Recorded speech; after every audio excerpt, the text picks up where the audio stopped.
नमस्कार दोस्तों, जैसा कि आप सभी को पता है कि 18 सितंबर को ग्रहण लगने जा रहा है और गर्भवती को अपने संतान की सुरक्षा के लिए कुछ नियमों का अवश्य पालन करना चाहिए, जो सिर्फ अंधविश्वास नहीं होते। इसीलिए आज मैं आपको शास्त्रों में बताए गए सूतक से लेकर ग्रहण तक के सभी गर्भवतियों को क्या क्या करना चाहिए, यह सारी जानकारी इस वीडियो में दी गई है। सबसे पहले इस ग्रहण की सिर्फ उप छाया भारत के कुछ प्रमुख राज्यों से गुजर रही है और भारत के अलावा यह ग्रहण संपूर्ण अफ्रीका, यूरोप, साउथ अमेरिका, रूस के अधिकतर स्थान, north America, Greenland, Antarctica, Pacific ocean, Atlantic ocean, भारतीय महासागर को कवर करेगा। ग्रहण भारतीय समय के अनुसार सुबह 6:11 से शुरू होकर 10:17 तक रहेगा। हालांकि भारत में इसकी छाया सिर्फ 6:11 से 6:42 तक ही रहेगा और चूंकि भारत पर इस ग्रहण की सिर्फ उप छाया ही है, इसलिए इसका सूतक काल मान्य नहीं होगा। जहां ग्रहण दिख रहा है और भारतीय महिलाएं सूतक से लेकर ग्रहण के सभी नियम जानना चाहती हैं, तो उन सभी को मैं बता देती हूँ। सामान्यतः चंद्र ग्रहण का सूतक 3 पहर पूर्व यानी 9 घंटे का माना जाता है,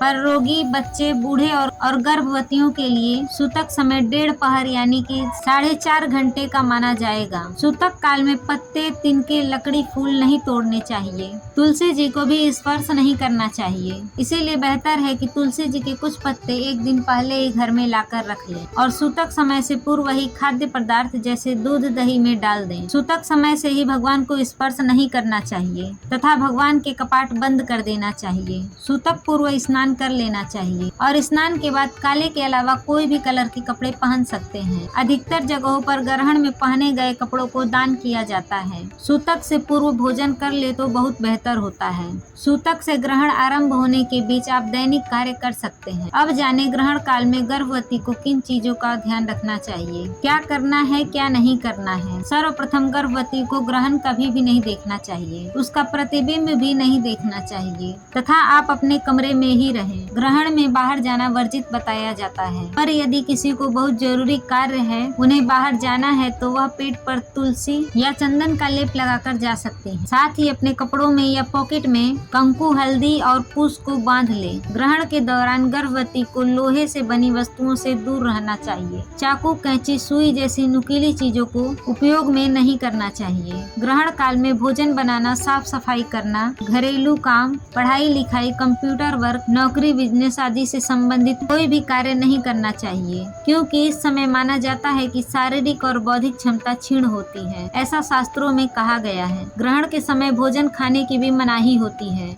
पर गर्भवती दूध, फल, जूस, सात्विक भोजन ले सकती हैं। तुरंत कोई पकाकर भोजन दे तो वे खा सकती हैं। पानी अवश्य पीना है। आप पानी में कुछ तुलसी के पत्ते पहले ही डाल लें और तुलसी ज्यादा गर्भवती को नहीं लेनी चाहिए, इसीलिए तुलसी हटा हटा कर पानी पिए।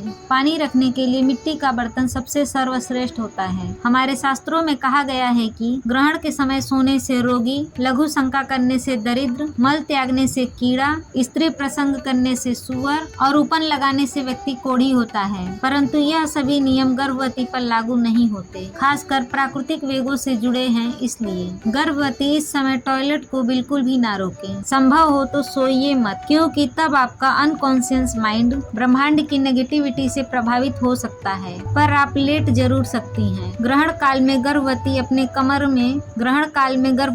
कमरे में रहे। संतान की संपूर्ण सुरक्षा के लिए कोशिश करें कि आप जहां बैठे हो वहां कुश का आसन हो या कुश की अंगूठी पहनी हो। सारी बुरी ऊर्जा से बचने के लिए आप एक पानी वाला नारियल पर रच्छा लपेट कर अपने पास रख सकते हैं या देसी गाय के गोबर के कंडे को अपने पास रख लें। यह दोनों ही चीजें नेगेटिविटी को ऑब्जर्व करती हैं। अगर आपने इसमें से कोई भी चीजें अपने पास रखी हैं, तो ग्रहण समाप्ति पर इन्हें जल में प्रवाहित कर दें। आगे भगवान वेदव्यास जी कहते हैं, सामान्य दिन से ग्रहण में किया हुआ पुण्य कर्म, जप, ध्यान आदि का 1 लाख गुना अधिक फलदायी होता है। यदि गंगा जल पास में रखा हो तो 10 लाख गुना फायदा मिलता है। तो सभी गर्भवती महिलाएं इस समय ज्यादा से ज्यादा भगवान का स्मरण करें, गंगा जल अपने निकट रखें, भावना करें कि मेरी संतान संतान पूर्ण सुरक्षित है। ब्रह्मवेद पुराण के अनुसार ग्रहण के समय सूर्य और चंद्रमा को रोग भय के कारण नहीं देखना चाहिए, अर्थात किसी भी व्यक्ति को यह नहीं सोचना चाहिए कि ग्रहण क्यों आ गया,